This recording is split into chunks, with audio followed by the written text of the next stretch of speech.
안녕하세요. "어떤 일로 연락 주셨을까요?"에 대한 번역 등록 가사법 형사법 전문 변호사 지재훈 변호사입니다.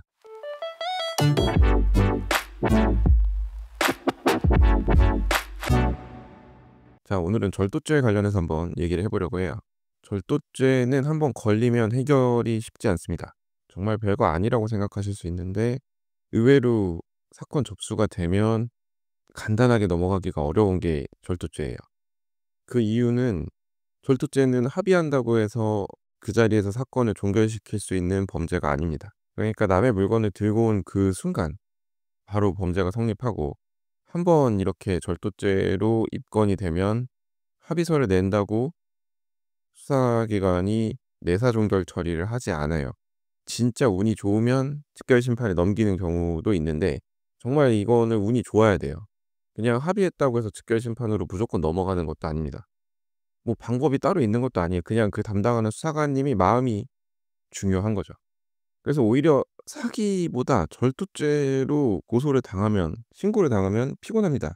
그러니까 이 사기죄 같은 경우는 사실 민사상 채무불이행에 해당하는 건들도 분명 있어요. 기망했다는 사실이 명확하게 밝혀지지 않는 경우도 상당히 있죠. 그러다 보니까 이 사람이 기망을 했는지를 따지기가, 그러니까 수사관님 입장에서 솔직히 좀 피곤한 부분이 있다고 생각을 합니다. 이게 애매한 거 가지고 송치하기도 그렇고, 그러면 보안 수사 결정이 내려올 테니까요.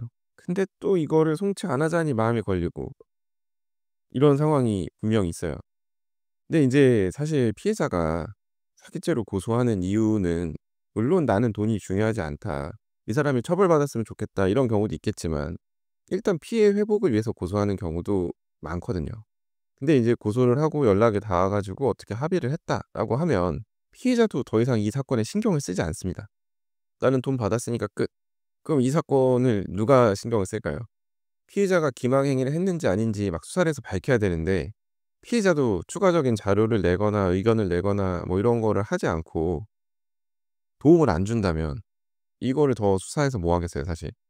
그래서 인제 사기죄 같은 경우, 특히나 인제 아는 사람 사이에 벌어진 뭐 이런 일들, 이게 사기인지 아닌지 애매한 경계선에 걸쳐 있는 그런 사건들 같은 경우는 합의를 하고 오해였다고 퉁칠 수 있어요, 피해자 입장에서. 그러니까 이런 식으로 합의를 많이 합니다. 그러니까 서로 간에 좀 오해가 있었다. 뭐 '이 사람이 나한테 속이려는 의도가 없다는 걸 나중에 확인했다.' 이런 식으로 합의서를 써 가지고 수사관님한테 내고, 수사관님도 이제 그걸 바탕으로 내사종결 처리를 하고, 이런 경우들이 있습니다. 근데 이제 수사관님이 어쨌든 이 사건을 종결할 의지가 있다면 이런 식으로 처리를 하고, 만약에 상대방이 괘씸하다라고 하면 이거는 끝까지 갈 수 있어요. 근데 그래도 중간에 내사종결 처리될 수 있는 가능성이 사기죄 같은 경우는 좀 있다는 겁니다. '아, 내가 오해해서 이 사람을 고소한 거예요. 내가 이 사람 얘기 들어보니까 그게 아니었어요.'라는 변명 아닌 변명이 통할 수 있는 그런 게 바로 사기죄이기 때문이죠. 그만큼 고소가 쉽지 않다는 얘기이기도 합니다. 그냥 대충 고소해서는 "민사로 해결하세요."라고 돌려보낼 수도 있는 게 바로 사기죄예요. 그래서 변호사 도움을 받으시는 게 중요한데, 누구의 도움을? 저의 도움을 받으시는 게 중요한데, 저도 근데 사기죄는 긴장을 하고 고소장을 작성을 하고 처음에 상담할 때도 잘 말씀을 드려요. 제가 사기죄 고소를 진행하면서 "이거 100% 사기입니다."라고 말씀드리는 경우는 없었던 것 같아요. 물론 애매하니까 저한테까지 오셨겠지만, 사실상 중고거래 사기, 예를 들어서 진짜 물건 보내주기로 하고 벽돌을 보내거나 하지 않는 이상은 명확하게 사기라는 점에 대해서 입증하기가 쉽진 않습니다. 아무튼 신경을 많이 써야 돼요, 사기죄로 고소하는 것. 그리고 만약에 사기가 안 될 것 같으면 빨리 민사로 돌려 가지고 어떻게 해결을 봐야 되고, 사기죄로 고소한다고 해서 무조건 상대방이 합의해 줄 걸로 오해를 해서도 안 되고요. 아무튼 이 사기와 관련해서는 나중에 또 말씀드릴 기회가 있을 것 같아요. 다시 절도로 돌아와서, 절도죄 같은 경우는 사기랑 달라요. 봐줄 수 있는 그 무언가가 없습니다. 남의 물건 들고 오면 거기서 끝이죠. 아니면 무인 매장에서 계산 안 하고 그냥 들고 나온 경우, '아, 그건 오해다.'라고 얘기를 할 수 있을까요? 많은 분들이 이거 우기면 될 거라고 생각을 하시는데, CCTV 같은 거 보면은 뻔히 나오고, 이거를 착각하는 것은 어렵다고 수사기관이 보고 있어요. 진짜 한 20개 사 가지고 하나 빼먹는 정도가 아닌 이상 근데 이제 그렇다고 하더라도 대충 알죠 우리는. 아니 독심술사가 아니고 내 마음을 어떻게 아느냐라고 할 수 있는데 근데 결제된 금액을 보면 알잖아요. 그것도 확인을 안 해서 "몰랐다." 이렇게 얘기를 하실 수 있는데 그런 주장까지 수사기관이 받아주진 않습니다. 그러니까 이제 결제 안 하고 물건 들고 나오거나 한 경우에는 일단 처벌이 된다고 봐야죠. 정말 드물게 착각했다고 인정을 받는 경우도 있지만 그거는 가뭄에 콩나듯 있는 몇 안 되는 사례이기 때문에 그런 거를 기대하면 안 돼요. 아니 뭐 진짜 본인이 착각해서 잘못 가져왔다라고 하면 끝까지 다투고 해야겠죠. 안 한 거를 했다고 할 수는 없으니까요. 저도 말씀을 드립니다. 이거 본인이 안 한 거는 끝까지 안 했다고 말씀을 하시고 그에 따라 판단을 받으셔야 되는데 누가 봐도 이건 한 것처럼 보일 수밖에 없는 상황이니까 그건 감안을 하셔야 된다. 그에 따른 불이익은 분명히 본인이 감당하실 부분이 있다 이렇게 말씀을 드리죠. 이제 이런 말씀을 듣는 것조차도 억울해하시는 경우가 있는데 어쩔 수 없어요. 제가 그건 독심술사가 아니기 때문에 진짜 했는지 안 했는지를 모르니까 저는 말씀 주신 것과 객관적인 상황을 바탕으로 최선의 선택을 할 수 있도록 조언을 드리는 건데 진실은 본인만이 알고 계시겠죠. 전에도 제가 한번 말씀드렸는데 뭐 우산 같은 거 잘못 착각해서 가져왔다든지 신발 같은 거 잘못 신고 나왔다든지 뭐 이런 것들. 근데 인제 그것도 착각했다고 쉽게 인정해 주지 않아요. 착각을 만약 했으면 적극적으로 뭔가 조치를 취했다는 점을 입증을 해야 되는데 보통 이런 경우가 어떻게 되냐면 물건 잃어버린 사람이 신고를 하죠.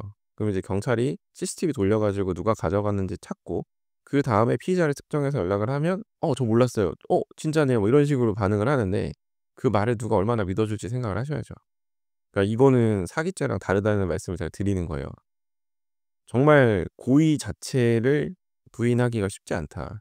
최소한 미필적 고의라도 인정이 될 가능성이 높아요. 그러니까 남의 물건을 잘못 가져왔으면 빨리 돌려줘야지 그거를 내가 바쁘다고 민기적대면 별도의 고의가 있다고 보죠. 최소한 점유태면 횡령죄 정도는 인정이 될 겁니다. 이제 이렇게 절도의 고의가 있다고 인정이 되어 버리면 합의를 한다고 해결이 안 되는 게 문제예요. 그리고 합의조차 쉽지 않습니다. 이제 절도죄 같은 경우는 짜잘한 물건을 절도하는 경우도 많아요. 다른 사람의 핸드폰이라든지 우산이라든지 에어팟이라든지 이런 물건들 가격이 그렇게 비싸지 않잖아요. 그래서 되게 단순하게 생각을 하세요. '아 내가 이 물건 가격만 물어주면 어떻게든 합의를 할 수 있지 않을까?' 근데 인제 물건을 도난당한 사람의 경우에는 내가 이것 때문에 경찰서 가고 변호사 상담받고 알아보고 이런저런 시간 썼는데 "물건값만 주고 지금 나한테 합의를 해 달라는 거냐?" 이렇게 나오죠. "나 그거 필요 없다. 이거 물건값의 몇 배 주지 않으면 나는 합의 못 해 준다." 이렇게 나오는 경우가 많습니다. 그러면 이제 물건을 뭐 잘못 가져갔든 훔쳐갔든 한 사람 입장에서는 "와 이거 합의금 가지고 장사하는 거 아닙니까?"라고 하시는데 피해자 입장에서는 사실 그 돈 받아도 그만 안 받아도 그만인 경우가 많단 말이에요. 그러면 내가 적어도 이 사람 용서를 해 주려면 '이 돈은 받아야 용서를 해줄 수 있을 것 같다.'라고 생각을 하죠.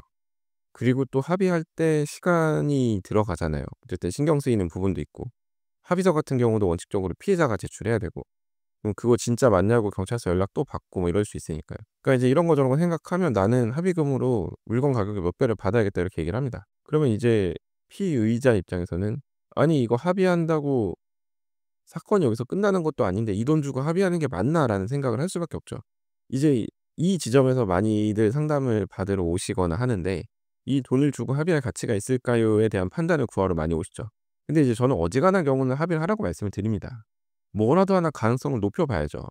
그게 직결심판이 됐건 기소유예가 됐건 뭔가 진짜 합의를 하고 잘못 가져왔다고 우기는 것과 잘못 가져왔다고 우기면서 저 사람이 합의금 가지고 장사하고 있다 이렇게 몰아붙이는 거는 느낌이 많이 다르죠. 근데 인제 많이들 냉정하게 판단을 못 하시고 후자 그러니까 '나는 착각해서 가져왔는데 저 사람이 돈을 과하게 요구해서 합의도 못 했다.' 이런 식으로 말씀을 하시거나 탄원서를 내거나 의견서를 내시는데 조심하셔야 됩니다.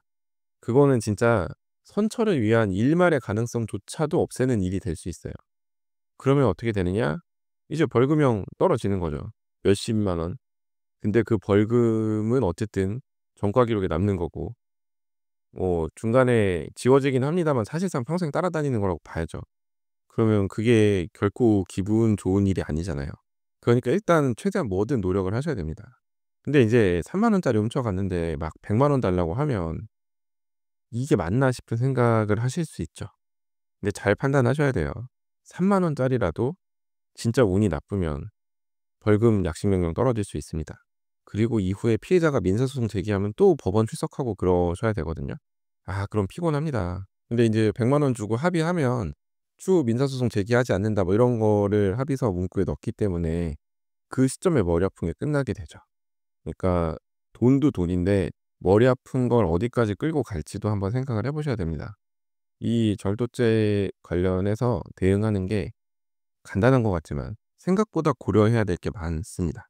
근데 어떻게 해야 될지 헷갈리신다면 상담을 받아 보셔라. 누구한테? 저한테. 이제 또 장마가 시작된다고 하는데 본격적인 장마철이 되면 또 우산 잘못 가져가고 이런 일로 저한테 많이 상담이 들어올 거라고 생각이 듭니다. 아무튼 다른 사람 물건을 실수로라도 집어오지 마시기를 바라며 오늘 이렇게 얘기를 드려 봤습니다. 자, 오늘 제가 준비한 얘기는 여기까지이고요. 오늘도 끝까지 들어주셔서 감사합니다. 자, 다음 에피소드에서는 더 흥미롭고 유익하고 현실적인 그런 법률 이야기로 찾아뵙도록 하겠습니다.